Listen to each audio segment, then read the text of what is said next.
주는 심히 위대하시며 존귀와 권위로 옷 입으셨나이다. 주께서 옷을 입음같이 빛을 입으시며 하늘을 휘장같이 치시며 물에 자기 누각의 들보를 얹으시며 구름으로 자기 수레를 삼으시고 바람 날개로 다니시며 바람을 자기 사신으로 삼으시고 불꽃으로 자기 사역자를 삼으시며 땅에 기초를 놓으사 영원히 흔들리지 아니하게 하셨나이다. 옷으로도 불같이 주께서 땅을 깊은 바다로 덮으시매 물이 산들 위로 솟아올랐으나 주께서 꾸짖으시니 물은 도망하며 주의 우레소리로 말미암아 빨리 가며 주께서 그들을 위하여 정하여 주신 곳으로 흘러갔고 산은 오르고 골짜기는 내려갔나이다. 주께서 물의 경계를 정하여 넘치지 못하게 하시며 다시 돌아와 땅을 덮지 못하게 하셨나이다.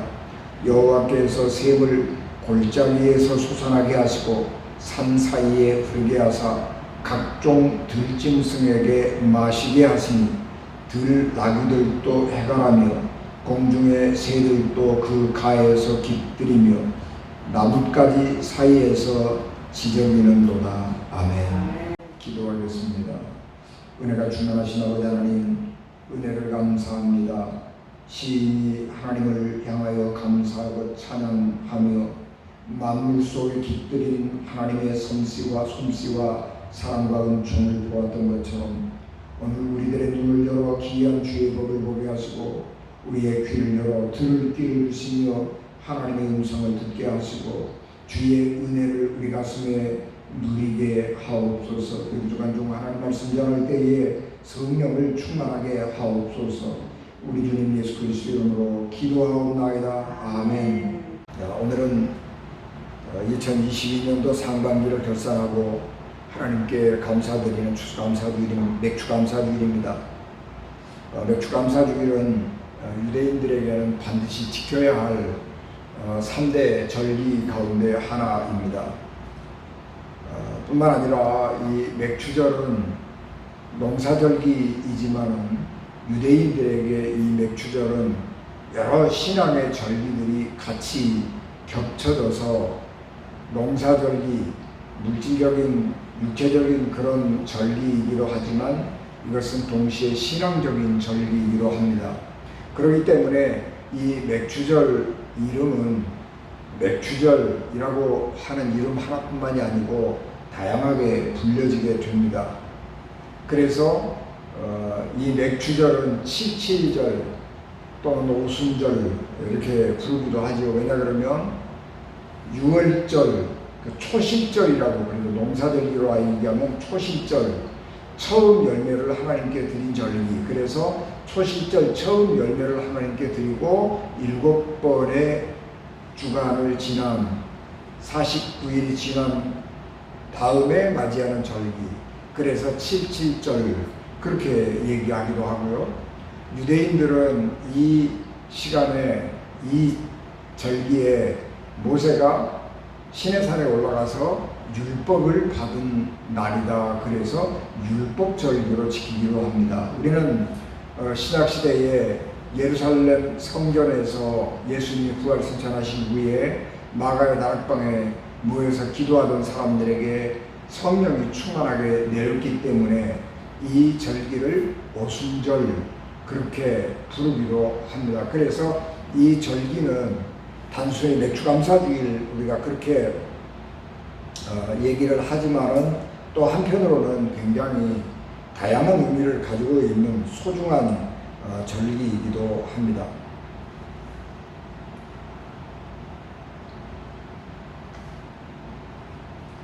우리에게 이 맥주절기도 굉장히 소중한 절기인데 우리나라에서도 이 보리 수확을 한다고 하는 것은 굉장한 의미를 갖게 되는 것입니다. 그러니까 우리나라 주식은 쌀이잖아요. 근데 가난한 사람들은 쌀을 1년 동안 식구가 먹을 수 있는 쌀을 충분하게 확보하지 못했지요. 그래서 겨울에는 가을에 추수한 쌀도 있고 또 고구마도 있고 뭐 이런 것 저런 것 때문에 겨울은 그냥 이렇게 넘기는데 봄이 되면 준비했던 쌀도 떨어지고 고구마도 떨어지고 그렇게 되면 양식이 부족하게 되는 거죠. 양식이 부족하게 되면 그때 이제 봄이 되기를 기다리는 거예요. 그래서 봄이 되면 이제 밖에 나가서 이제 나물들을 뜯어다가 먹잖아요. 저희 어렸을 때만 해도 그 나물들이요 지겹게 먹기 싫었던 음식이었습니다. 쑥 뜯어다가 밀가루에 버무려서 그것을 쪄서 먹었지요. 맛이 되게 없습니다. 그리고 여러 가지 들에 나가서 나물들을 뜯어다가 먹었고, 제가 제일 먹기 싫어했던 밥이 무밥이에요. 그럼 무밥은 왜 그렇게 멀컹멀컹하고 심심하고 맛도 없던지 그걸 그렇게 먹기 싫어했는데 양을 불려야 되니까 밥솥에다가 그렇게 무를 넣어서 해 먹었고, 그렇게 하면서 배고픔을 지내다가 6월 6일이 망종이잖아요. 그때가 6월 6일 고무리고 망종에 그러면 보리 수확을 하죠. 그러면 그때 비로소 배고픔을 명하는 것입니다. 여러분, 우리는 주식을 쌀이잖아요. 그런데 이 보리를 가지고 가루를 만들어서 뭐 다른 거를 해먹는다, 그런 이 조리법이 한국 사람들에게는 별로 없어요. 서양 사람들은 밀과 보리를 가지고 가루를 만들어서 여러 가지 조리하는 그런 조리법들이, 가공 기술들이 발달했지만 우리나라 사람들은 그런 게 별로 없다고요. 기껏 해봐야 보리개떡이나 만들어 먹을 줄 알고 그거 가지고 밥 해 먹는 거예요. 그런데 보리밥 해 먹으면 맛이 되게 없어요. 그래도 맛이 없는 밥이지만 배를 고르지 않고 살아갈 수 있다고 하는 거 굉장히 기쁜 거죠. 그래서 보리 수확을 하고 그 보리밥을 먹으면서 모내기를 하고, 급하게 모내기를 하고, 그리고 모내기가 거의 다 끝나는 절기, 6월 말까지는 모내기를 거의 다 끝내거든요. 그리고 7월 초 되면 보리 수확한 것, 농사 모내기 다 끝난 것, 그런 거 저런 거 한숨 좀 돌리면서 이제 하나님 앞에 감사드리는 절기입니다. 그것이 맥주감사절기이죠. 그래서 우리 나라 사람들에게도 이 맥주감사절이라고 하는 것은 굉장히 중요한 절기입니다. 근데 요즘에는 농사 짓지 않는 시기가 되어버렸으니까 이제는 그 농사에 대한 의미는 다 잊어버렸죠. 많이 잃어버리고 농사 안 짓고 살아온 사람들이 더 많은 시대가 되었으니까 이제는 의미가 6개월 상반기를 보내고 하반기를 맞이하는 이 절기, 그래서 상반기를 하나님께서 우리에게 은혜 주셨다라고 하는 것을 기억하고 6개월을 결산하면서 하나님 앞에 감사드리는 절기고, 추수감사주일은 정말 1년을 결산하는 그런 시간, 그래서 하나님께서 1년 동안 우리에게 베풀어 주셨던 은혜가 얼마나 크고 놀랍고 귀한 것인가, 그런 것들을 우리가 생각하면서 하나님 앞에 감사를 지내는 절기. 그래서 자연스럽게 우리는 2번의 감사 절기를 지키게 되는 것입니다. 이거 굉장히 좋은 일이죠. 여러분, 우리가 이 감사 절기를 지키게 되는데, 이게 감사라고 하는 것은 왜 우리가 감사 절기를 지키느냐 그러면, 감사라고 하는 것은 그냥 가만히 있으면 저절로 생겨나는 것이 아니기 때문에 그렇습니다. 인간은 가만히 있으면요 늘 다른 사람하고 이렇게 비교를 하게 돼요. 그래서 감사하는 것이 아니고 원망하고 불평하고 시기하고 그런 감정들이 우리에게 먼저 솟아나는 것입니다. 그래서 우리가 이런 절기들을 정하고 이 절기에 우리의 삶에서 감사할 일이 없는가, 그런 것들을 살펴보는 것, 이것은 굉장히 중요한 것입니다. 왜냐 그러면 감사라고 하는 것은 죽은 자가 하는 것이 아니고 살아있는 자가 느끼는 감정이에요. 감사라고 하는 것은 저절로 생겨나는 것이 아니기 때문에 의도적으로 내가 감사해야 되겠다, 그런 것을 가지고, 그런 생각을 가지고 감사할 조건들을 찾아보는 사람에게 감사 그리고 행복을 느낄 수 있기 때문에 이런 절기를 정하고 감사를 하나님께 드리는 것입니다. 시대가 많이 좋아져서 우리의 생각이 많이 바뀌었지요. 예전에는 지긋지긋하게 먹기 싫었던 그 보리밥이 건강식이라고 요즘에 일부러 찾아가서 먹잖아요. 무슨 밥에다가 아까 무 얘기했습니다만은 무슨 취나물도 넣어 먹고 무슨 나물도 넣어 먹고, 그래서 나물밥 무슨 밥 뭐 해가지고 그거를 건강식이라고 먹고 있는데, 옛날에는 그게 굶주렸을 때의 구휼식품이라고요. 그런데 우리가 살아가는 삶이 바뀌고 생활이 달라지니까 그런 것들을 건강식이라고 일부러 찾아가서 먹는 시대가 됐단 말입니다. 그러니까 중요한 것은 뭐냐 그러면 우리가 생각을 어떻게 하느냐에 따라서 모든 것들이 달라진다는 사실입니다. 그래서 우리는 이 모든 것들을 다시 생각할 줄 아는 그런 사고 훈련을 해야 하는 것입니다. 오늘 우리가 이 봉독한 말씀은 시인이 자연을 보면서 하나님의 은혜를 감사하고 찬양하는 시입니다.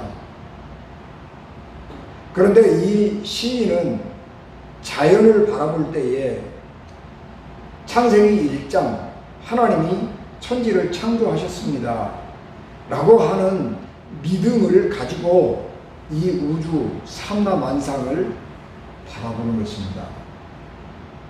그렇게 믿음을 가지고 하나님께서 이 세상을 아름답게 창조하셨습니다 라고 하는 믿음을 가지고 세상을 바라보니까 세상이 달라 보이는 것이고, 길가에 있는 작은 이름 없는 풀잎, 꽃잎 하나조차가 눈에 예사롭게 보이지 않는 것입니다. 지금 우리는 과학적인 사고, 그래서 학교에서 가르쳐준 진화론, 그것을 우리가 진리로 믿고 받아들이고 살아가고 있기 때문에 자연을 볼 때에 별로 감흥이 없는 거라고요.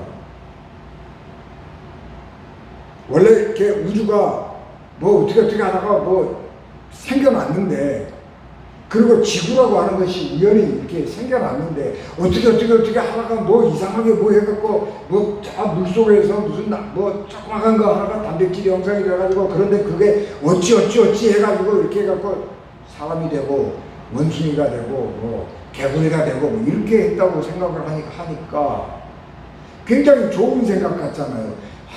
인간의 생명이나 동물의 생명이나 이 생명이나 다 동일한 생명이고, 그래서 이거 사람의 생명 소중함 같이 지나가는 길가에 피어있는 이 풀잎 하나의 생명도 소중하고, 내가 키우는 강아지의 생명도 소중하고, 그렇게 생각해서 굉장히 좋은 것 같은데요. 사실은 그것이 인간 생명의 존귀함, 존엄함을 깎아먹어버리는 것입니다. 그래서 생명 정식 풍조가 바로 그런 진화론, 과학적 사고, 거기에서 생겨나는 것입니다. 그래서 오늘 우리들의 시대의 가장 심각한 문제는 유물주의, 돈, 물질, 우리 몸이 최고라고 하는 것. 영혼은 없고 우리의 몸이 편하면 그게 최고라고 하는 생각을 가지고 살아가게 되는 것입니다.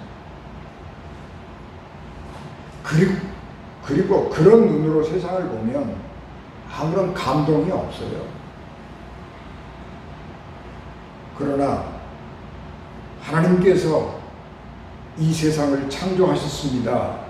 그런 믿음을 가지고 세상을 바라보면 신기하지 않은 게 하나도 없고, 어찌 이렇게 정밀하고 정교하게, 어떻게 이렇게 서로 밀접하게 모든 하나님이 지으신 만물이 밀접하게 서로 협력하면서 이렇게 아름다운 세상을 만들었는가 하는 생각에 감탄하게 되는 것입니다. 이 시인은 반짝이는 햇볕을 바라보면서 세상 만물들 위에 빛나는 햇볕을 보면서 저 반짝이는 저 빛나는 광채는 하나님의 옷의 영광의 광채일 것이다. 그렇게 상상의 나래를 펴는 것입니다. 흘러가는 바람에 휘날려가는 먹구름을 바라보면서 하나님께서 바람 날개를 가지시고 저 구름을 옮겨서 어딘가에 물이 필요한 곳에 하나님께서 단비를 내려 생명들이 살고 땅이 살고, 그리고 우리가 그 안에서 풍요롭게 살아갈 수 있도록 하나님이 하셨구나, 그런 생각들을 하는 것입니다.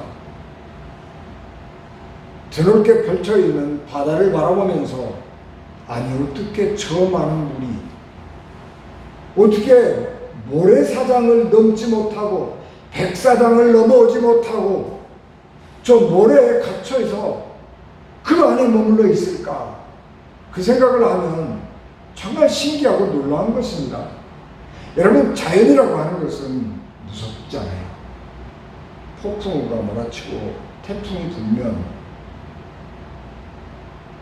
인간이 만들어 놓은 것 순식간에 다 사라져가 버리고 생명과 재산이 위협을 받는 것입니다. 그 무서운 것입니다.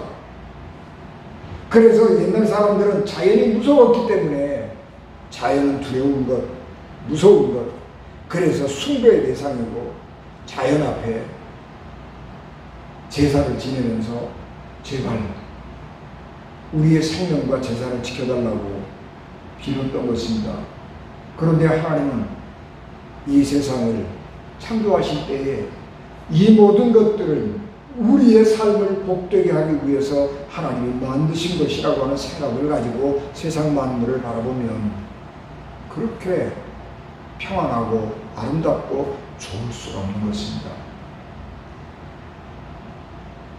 그래서 세상의 모든 것들을 바라보면 놀랍고 세상의 모든 것들을 속에서 하나님의 아름다움을 발견하게 됩니다. 세상이 아름답다, 하나님이 정말 아름다우신 분이다, 이런 생각은 믿음이 없는 사람들은 하지 못하는 생각입니다. 하나님의 아름다우심을 발견하는 사람들은 누구냐 그러면 영적으로 깊은 경지에 가 있는 사람들, 그 사람들이 하나님의 아름다움을 발견하는 것입니다.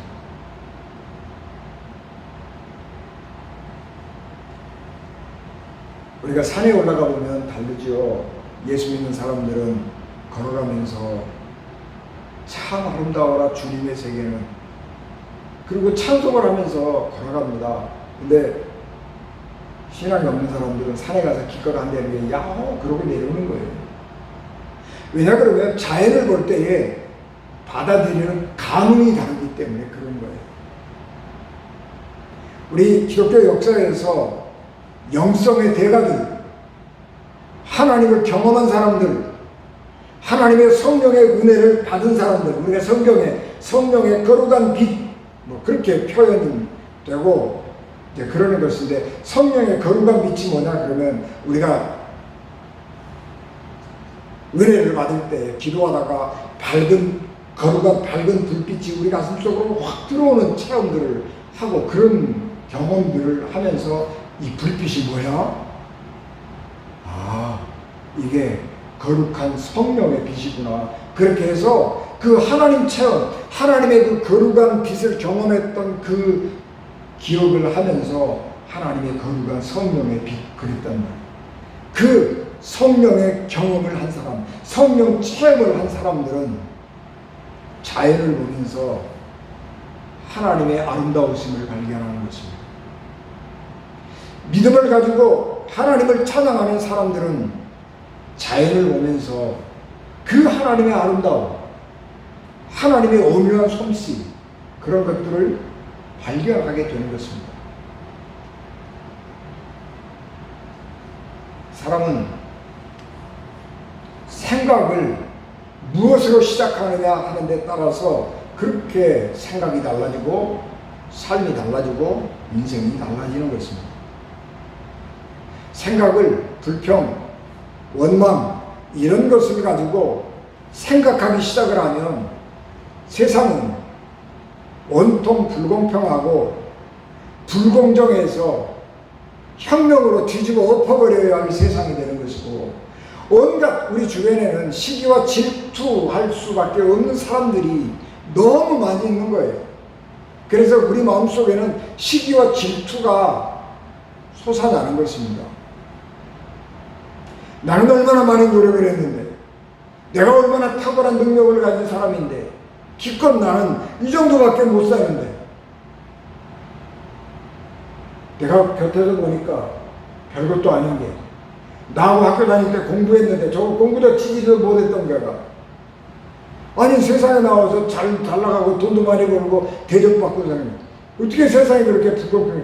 아유 저거 옛날에 내가 코치찌리가 저렇게 질투한단 말이에요.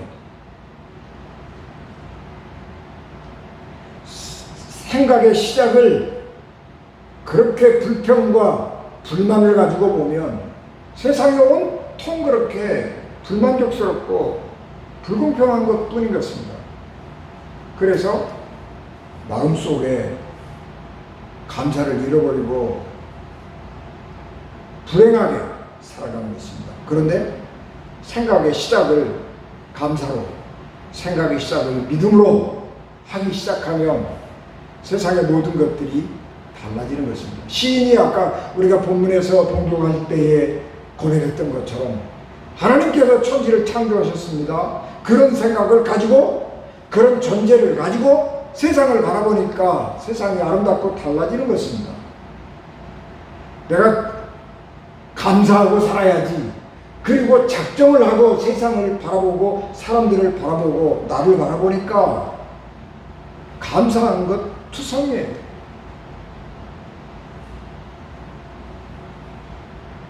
요즘 사람들이 혼자 사는 거 좋아하잖아요. 혼자 사는 거 좋아하는데, 여러분 혼자 사는 게 편할지도 모르지만 혼자 산다고 하는 게 얼마나 힘든 줄 경험 안 해본 사람들은 모르잖아요. 요즘에 미국에서 할머니 할아버지들이요, 결혼 안 하고 밤에만 같이 사는 가족이 늘어나요. 낮에는요 뭐 밖에 나가면 뭐 할 일도 많이 있고 친구도 만나고 그래요. 그런데 밤 되면 집에 딱 돌아오면요 갑자기 두려움이 확 몰려오는 거예요. 내가 갑자기 밤에 아프면 어떡하지? 내가 아파서 전화를 하면 우리 자식들이 오는데 그 자식들이 오기 전에 내가 죽어버릴 것 같은 두려움이 오는 거예요. 내가 등이 가려워 죽겠는데 등 긁어줄 사람이 없는 거예요. 그러니까 누구라도 있으면 좋겠어. 그래서 이렇게 가까운 옆집에 할아버지 할머니가 밤에 같이, 우리 밤에 같이 삽시다. 그리고 같이 사는 거예요. 우리나라도 이제 고령화 사회가 되잖아요. 그래서 결혼을 해갖고 살면 복잡해져요. 결혼해갖고 살면 네 재산 어떡하냐, 내 재산 어떡하냐, 네 새끼 어떡하냐, 내 새끼 어떡하냐, 이게 복잡한 거예요. 그러니까 결혼하지 말고 그냥 우리 그냥 둘이서 살기만 합시다. 생활은 각자 하고, 네 재산은 네 재산이고 내 재산은 내 재산이고, 네 새끼는 네 새끼고 내 새끼는 내 새끼고, 그래서 우리 그냥 그렇게 살고 같이 같이 밥만 먹고 삽시다. 그렇게 사는 사람들도 늘어나는 거예요.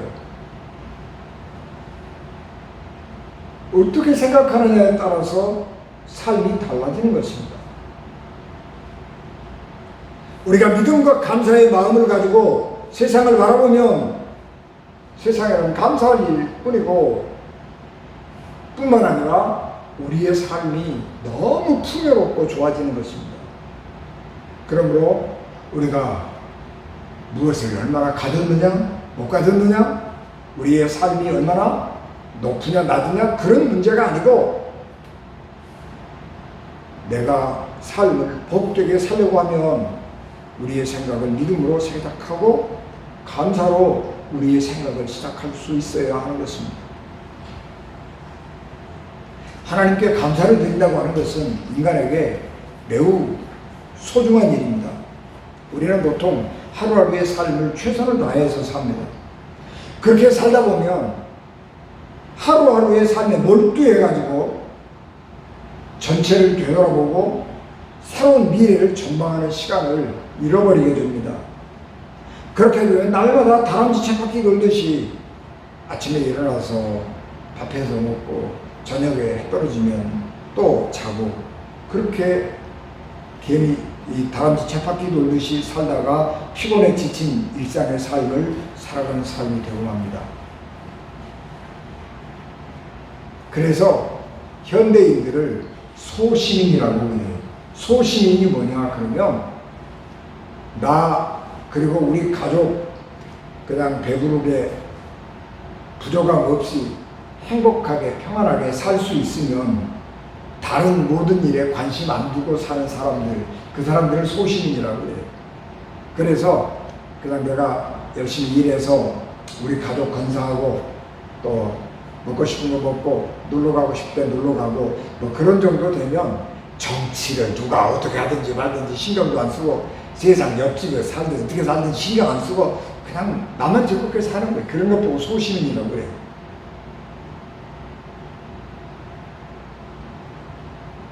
그렇게 살다 보면 그때는 좋은 것 같았는데 어느 절에 우리 인생 길게 이렇게 들여다보면 갑자기 삶이 공허해지고 무의미해지는 거예요. 감리교 신학대학에 야간 신학대학원이 있습니다. 목회 신학대학원이라고 있는데 야간에 수업을 하는데요. 거기에 굉장하신 분들이 와서 공부하십니다. 서울 시내에 야간에 신학을 공부할 수 있는 신학대학원이요. 감리교 신학대학원 하나밖에 없는 거예요. 그래서 많은 사람들이 와요. 의사도 오고요. 전에 SBS 아나운서 출장하는 뭐 그런 분들도 오시고요. 고위 관료로 정년퇴직하신 분도 오시고요. 그래요. 근데 그분들과 이렇게 얘기를 나눠보면 자기가 지금까지는 먹고 사느라고 정신없이 옆 안 돌아보고 살았는데 이제 내가 은퇴할 나이가 되니까 아 내가 어떻게 살아야지? 그런 생각을 하면서 이게 내가 신앙을 가지고 하나님을 섬긴다고 하기는 했는데 먹고 사느라고 하나님 일을 내가 해본 적이 별로 없어서 이제 내가 은퇴한 다음에 하나님 일을 좀 하고 싶은데 하나님을 더 잘 알고 싶어서 혹은 내가 은퇴하고 난 다음에 외국에 나가서 선교사로 내 인생을 남은 인생을 봉사하고 헌신하고 싶은데 신학을 알고 싶어서 공부하러 왔습니다. 그런 분들이 굉장히 많아요.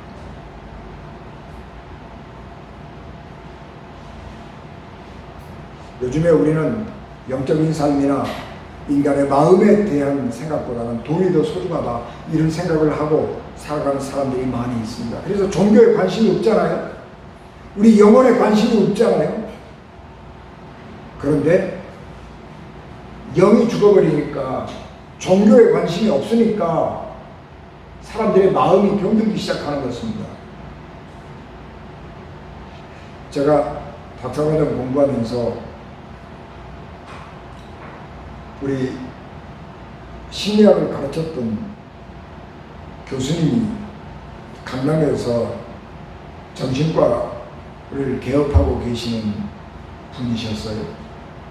그분이 심리학을 강의를 하셨는데 그분이 강의를 참 잘하세요. 그래서 그 강남에 있는 정신과 자기가 개업한 그 정신과 의원에서 그 심리 상담 프로그램을 진행을 하고 있었는데 저도 거기 가서 학교 수업 중에 좀 부족해서 거기 가서 좀 이렇게 배운 적이 있었는데 거기 온 분 중에 단국대학교 교수님이셨나 그런 분이 계셨는데 그분하고 얘기를 이렇게 나눠보니까 10년 동안 그 교수님에게 와서 정신과 치료를 받고 상담을 했어요. 10년 동안.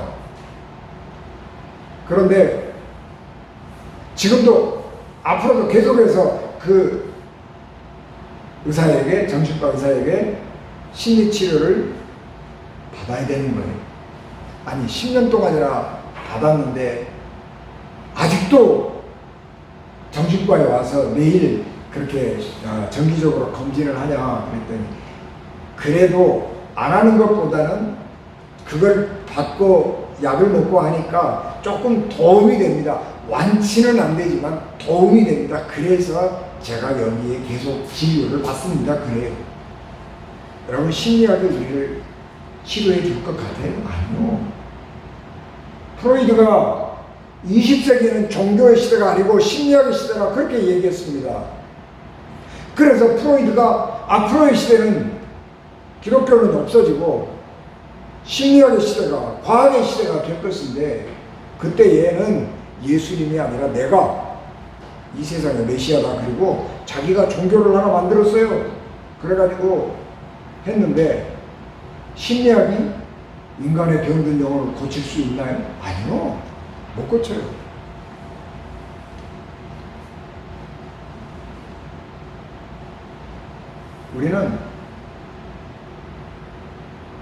우리가 정말 복되게 살기 위해서는 하나님께로 돌아가야 합니다. 왜냐 그러면 하나님은 우리를 지으신 분일 뿐만 아니라 피조물들을 돌보시고 피조물들의 안전을 지켜주시는 분이 하나님이시기 때문입니다. 그러므로 우리는 그 하나님을 찬양하고 그 하나님께 감사해야 하는 것입니다. 우리는 믿음과 감사의 눈으로 이 세상에서 하나님의 영광을 보고 하나님의 아름다우심을 보고 하나님의 도우심과 은혜를 보고 또 그 은혜를 사모하며 살아야 하는 것입니다. 이런 것을 볼 줄 아는 사람, 하나님의 은혜를 볼 줄 아는 사람, 하나님의 아름다우심을 볼 줄 아는 사람, 이 사람이 복된 사람이고 이것을 볼 수 있는 눈을 가진 사람이 정말 귀한 사람인 것입니다. 감사를 하나님께 드리고 하나님께 찬양하는 삶을 살다 보면 하나님께서 우리에게 많은 은혜를 주십니다. 시편 50편 22절 23절 너 하나님을 잃어버린 너희여 이제 이를 생각하라. 그렇지 아니하면 내가 너희를 찢으리니 건질 자 없으리라. 감사로 제사를 드리는 자가 나를 영화롭게 하리니 그의 행위를 옳게 하는 자에게 내가 하나님의 구원을 보이리라. 그렇게 말씀했습니다. 이 말씀을 다시 풀어서 세번역 성경으로 읽으면 하나님을 잃고 살면 하나님이 사람들에게 재난을 주어도 구해줄 사람이 없지만 감사하는 마음으로 제물을 하나님께 드리는 사람은 하나님께 영광을 돌리는 사람이기 때문에 구원을 보여주신다 라는 말씀입니다.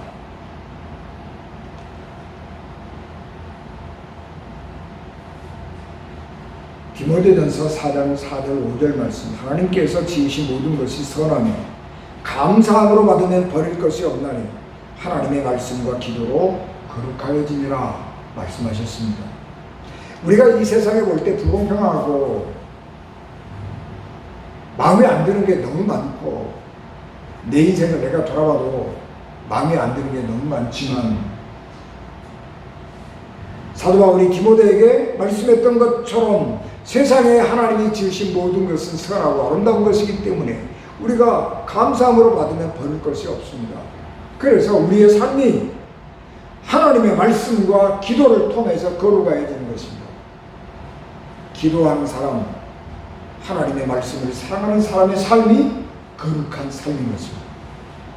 그러므로 빌립보서 4장 6절 7절 말씀, 아무것도 염려하지 말고 다만 모든 일에 기도와 간구로 너희 구할 것을 감사함으로 하나님께 아뢰라. 그리하면 모든 지각에 뛰어난 하나님의 평강이 그리스도 예수 안에서 너희 생각과 마음을 지키시리라. 그렇게 말씀했습니다. 우리가 맥주감사주의를 지키면서 이 절기는 단순히 그냥 하나님께 맥주감사 헌금을 드리는 날이다, 그런 것이 아니고 우리의 삶의 생각의 시작, 그것을 감사로 붙드는 삶의 시작이 되어야 하는 것입니다. 세상의 모든 것을 바라볼 때 시인처럼 감사함으로, 믿음으로 세상을 바라보면서 우리 마음속에 하나님의 향한 그 찬양, 하나님의 그 놀라우심에 대한 감격, 이런 것들로 우리가 넘쳐나야 하는 것이고, 이어령 선생이 죽기 전에 우리는 여러 가지 혁명을 다 거쳐봤어요. 근데 우리가 거쳐보지 않은 혁명이 하나 있는데 그게 뭐냐? 눈물의 혁명이라는 거예요. 사람들이 눈물이 많아버렸어요. 감격이 없어져 버렸어요. 흥분은 할 줄 알지만 감격할 줄 모른다는 거예요. 지금 우리의 시대에 뭐가 필요해요? 감격, 그리고 눈물. 하나님 은혜가 감사해서 눈물을 흘리고, 정말 어떤 사람의 선행이 내 마음을 감동시켜서 내가 눈물을 흘릴 줄 아는 그런 은혜의 마음들을 우리가 갖고 살아야 하는 것입니다. 우리가 여러 가지 어려운 시간들을 많이 지나왔고, 여러 가지 어려운 시간들을 우리가 또 얼마나 만나야 될지 알지 못하지만, 분명한 것은 믿음의 눈으로, 감사의 마음으로 생각을 시작하고 하나님을 향하여서 늘 달려가시길 주 예수 그리스도 이름으로 축복합니다. 아멘. 기도하겠습니다. 은혜가 충만하신 아버지 하나님, 놀라우신 은혜와 사랑을 저희들에게 충만하게 하시고, 하나님의 말씀이 우리의 삶을 지배하고 다스리게 하시고, 우리가 감사함으로 하나님을 찬양하고 높이고 주의 은혜를 그 안에서 살아가게 도와주시옵소서. 예수님 이름으로 기도하옵나이다. 아멘.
길이요 진리요 생명이 되셔서 우리를 하나님 나라로 인도하신 예수 그리스도의 은혜와 죄인들을 구원하시고 자기 아들 십자가에 오르신 하나님 아버지의 극진하신 사랑하십니다.